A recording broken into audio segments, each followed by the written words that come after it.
So my name is Zane van Iperen. I am basically just someone who loved Croc as a kid. I was born in 94. Croc was released in 97. And I was a bit of a computer addict. I loved it. And Croc was the game I played. Despite all of that, I actually suck at the game. I'm horrendous at it. I can run through I can run through the forest island easily enough, almost as good as the speedrunners. But after that, and especially once you hit the desert levels, I just drop off a cliff. I'm horrendous. The way this all started was, so there's a bit of history here. Basically, for context, the original PC version of Croc, in order to hear the music, you had to have the CD in the disk drive. So that was my first foray into modding Croc. I wrote what's called the horrendously named Croc PC Music Enabler, which does which does exactly what it says on the tin. Maybe a couple months later, I discovered people were actually using this, so I got in contact, and that's how I ended up running and managing the old Croc forums. Now, what I say next is purely hearsay, but one of these members was given the source code by an original Argonaut developer. I do not know who, however, I do have my suspicions. Well, it's probably alright for me to say this, but I reckon it was Matt Godbolt. Because as you know, I worked for a bit at Titanium Studios, the studio doing the remaster. Yeah. And and as part of this, people were going around contacting all the old developers and getting as much as they had, just because a lot of this content was lost to time. And one of the archives we got was a dump of the source. Now, looking at it, because it was given to me, obviously, because I knew how to deal with it the best, and one of the subfolders of this archive matched exactly the leak I received all those years ago. Like, all the file timestamps were the same, all the contents was the same. And the person who provided that archive was Matt Godbolt. I believe that when it was leaked, if it wasn't him, it was someone he gave it to, and they copied and zipped up that subfolder of it. And eventually, that code made its way to me. And as you can imagine, being someone who loves Croc, I was ecstatic. And I was a developer too. So this was like a dream come true almost. Yeah. Unfortunately, the code was an absolute mess and in no way usable. Couldn't build it, let alone play it. Keep in mind, at this point, I was like a young kid in a candy store. So the first thing I did was open it, look at it, and try to get it building, and failed miserably. And I tried for weeks to get the damn thing building, and it just wouldn't. Now, granted, I was a lot younger then. I didn't know as much as I do now. But eventually, over the course of a couple of months, I got it working. It was messy. It was slow, but it was working. Now, just for context, this was around 2014 I got it working. I got the code a couple of years prior, 2011, 2012, I think. But yeah, it's probably worth mentioning that parallel to this, attempting to get the original game working, I was also tinkering with the Unity game engine, and I'd written importers for all the various Croc assets, and I was hoping that it might be easier to recreate the game logic from the original assets than get the game itself working, and that ended up not being the case. So remember the Argonaut scripting language? I was actually re-implementing, the interpreter from C, which is what the code is written in, into C# for Unity. So the Unity port would have been able to run all the original scripts which controlled Croc's movement and everything else. So all of that would have been probably not identical, but pretty close. It worked, kind of. I remember I had the first level, and so the adventure begins importing.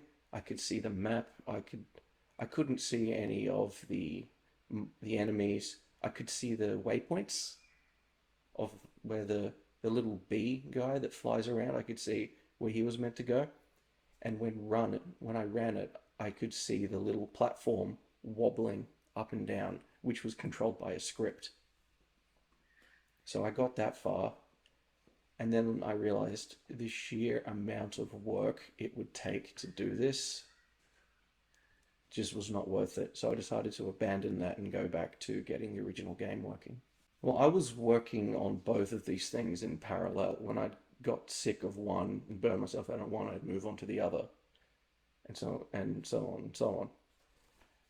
But working on the Unity port definitely gave me a lot of experience just with the code, with the strategy interpreter, and when I had the little platform wobbling up and down, I saw the amount of effort it took for me to get to that is like that's all that is literally doing is taking the Y position of the platform and bobbing it up and down a bit.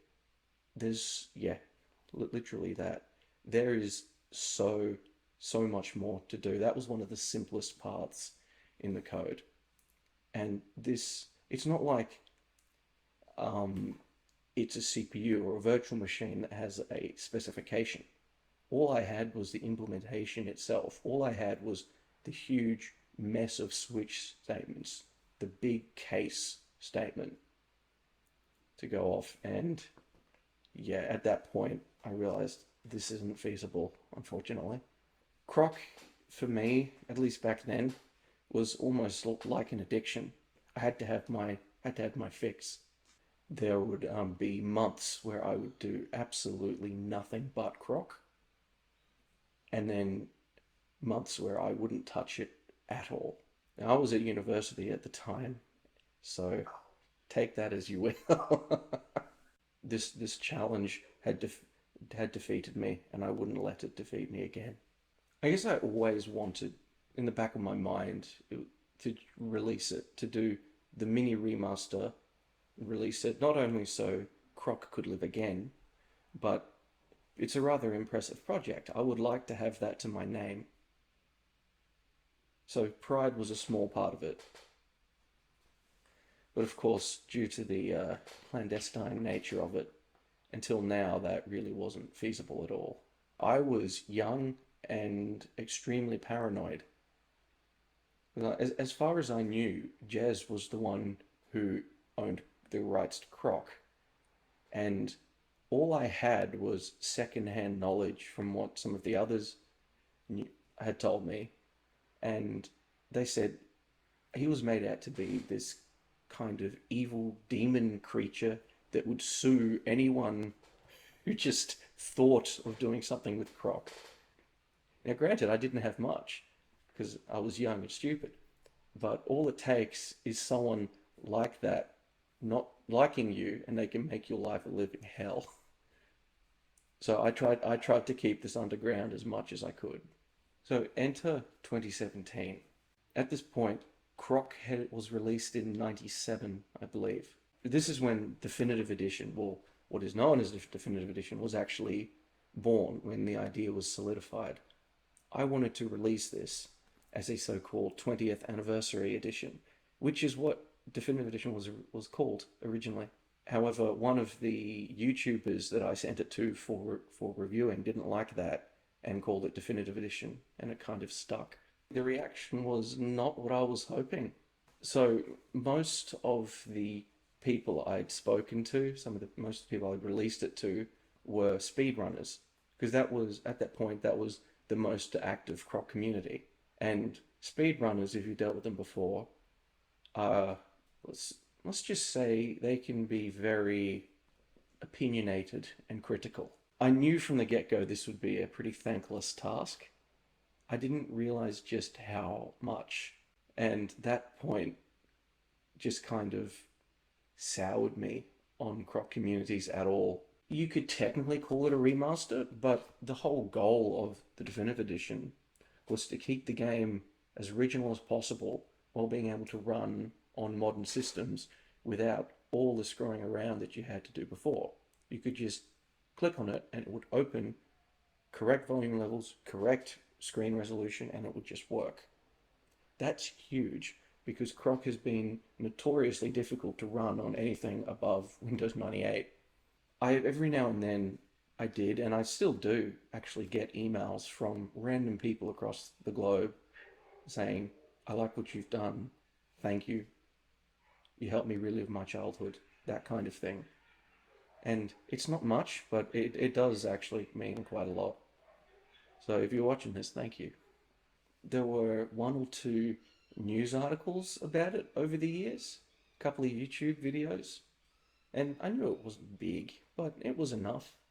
The, the work I'd done was being noticed and being used, and I was content. This was all under an alias, and I was really strict about keeping my main online identity and the Croc identity separate. Of course, there are a couple of screw ups there that nearly busted me, but by and large, I think I managed to stay anonymous pretty well. Well, the people who